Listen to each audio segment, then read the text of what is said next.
Hello viewers, கிட்டத்தட்ட 4.5 கோடி மக்கள் வந்துட்டு பார்க்கப்படுறதாக சொல்லப்படுற இந்த பிக் பாஸ் நிகழ்ச்சியை பற்றி தான் இன்றைக்கி பேட்டி இருக்க போகுது.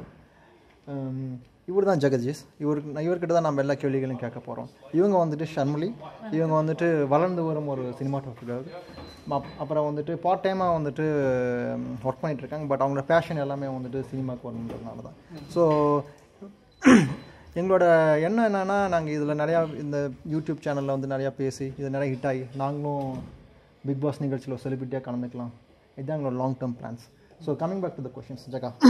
ஃபஸ்ட்டு, இப்போ ஜூலியை பற்றி, நமிதாவை பற்றி நிறையா செய்திகள்லாம் வந்துட்டுருக்கு. உதாரணத்துக்கு நமிதா வந்துட்டு இப்போ எலிமினேட் பண்ணிட்டாங்க இந்த ப்ரோக்ராம்லேருந்து.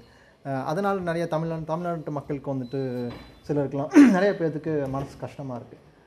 உங்களோட கஷ்டம் என்ன? நீங்கள் அதை கொஞ்சம் பகிர்ந்துக்கிட்டிங்கன்னா வியூவர்ஸ்க்கு நல்லாயிருக்கும்.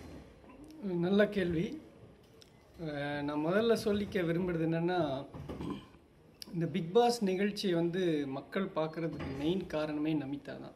அஃப்கோர்ஸ் அவங்களே நிகழ்ச்சியை விட்டு தூக்கிட்டிங்கன்னா அப்புறம் பிக் பாஸில் வேறு என்ன இருக்குது அதை சொல்லுங்கள் நீங்கள்.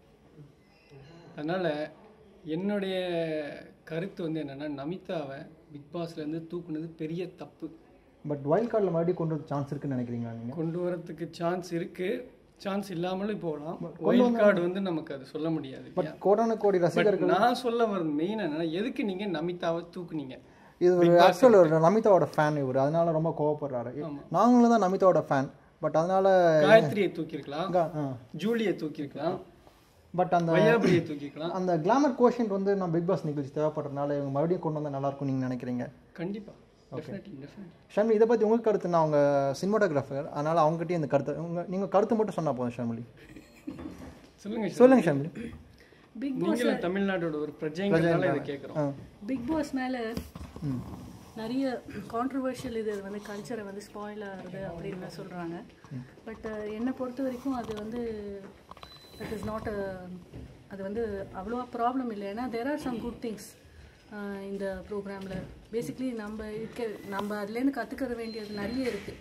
ஒன்று வந்து நம்ம லைஃப்பில் அதெல்லாம் எப்படி யூஸ் பண்ணுவோம், நம்ம மேலேயே நம்ம ரிஃப்ளெக்ட் பண்ணிக்கணும். நம்ம பிஹேவியர் எப்படி இருக்குது மித்தவங்க கிட்ட, எப்படி வளர்றது, வாழ்க்கையில் எப்படி முன்னேறது, எப்படி பாசிட்டிவ் ஆட்டிடியூடோட இருக்கிறது, if you are put in one particular situation or circumstances, அப்போ எப்படி ரியாக்ட் பண்ணுவீங்க அப்படின்னு தெரியறதுக்கு அது ஒரு வாய்ப்பாக இருக்குன்னு நினைக்கிறீங்களா?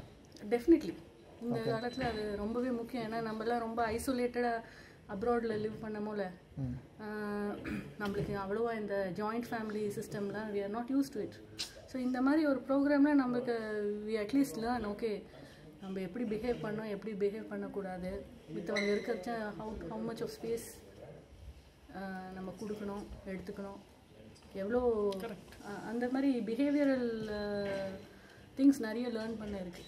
Okay, sorry for the boring speech from Sharmili. Coming back to Namitha. இப்போ நமிதா பற்றி தான் பேசிகிட்டு இருந்தோம், கொஞ்சம் டிபேட் ஆனோம், அதனால் ரசிகர்கள்லாம் கோவப்பட வேண்டாம். ஓகே, இப்போ நமிதாக்கு மறுபடியும் வருவோம். அவங்க மறுபடியும் மாநாடு மயிலாடு போயிட்டதாக பேசிக்கிறாங்களே, அது உண்மையா? இருக்கலாம்.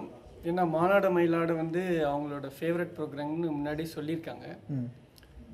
பட் என்ன போனாலும் எங்களுடைய விருப்பம் என்னென்னா, அவங்க திருப்பி பிக் பாஸ்க்கு வரணும். இந்த சீசன் மட்டும் இல்லை, எல்லா சீசனும் அவங்க வரணும் அப்படிங்கிறது தான் எங்களுடைய விருப்பமாக இருக்கு. ஓகே, ஸோ அடுத்த எபிசோடில் நம்ம ஓவியா ஜூலியா பற்றி பேச போகிறோம். இப்போ எங்களுக்கு ஆஃபீஸ்க்கு அவங்க போய் வேலைக்கு போகணும். அதுக்கு முன்னாடி ஒரு ரிக்வெஸ்ட். யா ப்ளீஸ் சொல்லுங்க. அவர் ரொம்ப நமிதா ஃபேனாக இருக்கிறதுனால ஏதாவது நமிதா மாதிரி நடிச்சு காட்டணும்னு ஆசைப்படுறீங்க? நடிச்சு காட்டுறதை விட நான் ஒரு கவிதையாவே படிச்சிருவா. ப்ளீஸ் சொல்லுங்க. அவங்க சொன்ன கவிதை தான் அவங்க சொன்ன கவிதையை தான் சொல்றேன். சொல்லுங்க சார்.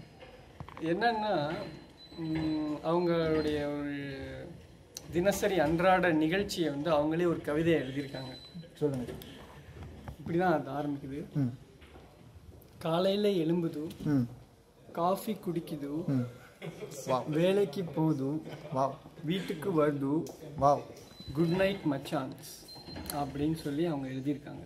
அந்த மச்சான்ஸ்ன்றது வந்து பார்த்தீங்கன்னா ஒரு அவங்க சிக்னேச்சர்.